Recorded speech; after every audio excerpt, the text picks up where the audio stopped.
Umeweza kuona namna ambavyo bibiye Zuchu muonekano wake jinsi ulivyo umewafanya watu wengi waweze kupigwa na butwaa kubwa, kisha wakasema kwamba kiukweli hapa kwa Zuchu kuna kitu hakiko sawa kabisa. Huyu Zuchu ni mjamzito, lakini ni vile ambavyo anatumia nafasi hiyo kuweza kufanya watu wengine wasiamini kwenye kile ambacho kinachoendelea. Tunaelewa na tunajua kwamba Zuchu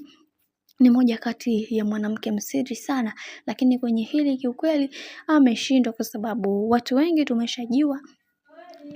namna ambavyo anavyopambana kuweza kuhakikisha kila kitu kinakuwa katika mikakati na misingi iliyo bora, na wengi wao tamani kuweza kujua mengi zaidi, na tumeweza kuona baadhi ya watu wengi waliamua kuweza kufunguka na kuhakikisha kila kitu kinakuwa katika mikakati iliyo imara. Na bibiye Zuchu kwa upande wake aliweza kuonesha uhalisia wake akisema kwamba kiukweli natamani kuweza kuwafanya watu wengine waendelee kuenjoy na kufurahi katika maisha, lakini ndo kama hivyo, kadri siku zinavyozidi kwenda ndivyo mambo ambavyo yanavyozidi kupambana na kuhakikisha watu wengine hawako katika misingi ile ambayo iliyoweza kuweka. Na leo hii tumeweza kuona namna ambavyo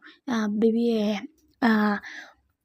Zuchu alivyoweza kuonyesha tumbo lake, na wengi wao hawakuweza kutegemea hili, lakini ndo kama hivyo mambo yanazidi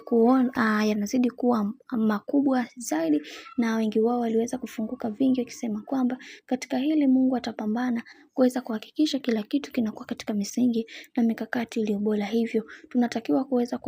kuhakikisha kila kitu kinakuwa sawa, kwa sababu kuna mambo mengi ambayo yanayoendelea kwa kipindi hiki, na wengi wao wanatamani kuweza kujua mengi zaidi juu ya hiki ambacho kinachoendelea. Mungu atasimama upande wetu kuweza kuhakikisha kila kitu kinakwenda kuwa sawa, kwa sababu kila mtu anaamini kwenye kile ambacho anachokiamini. Zuchu sasa hivi ni mjamzito.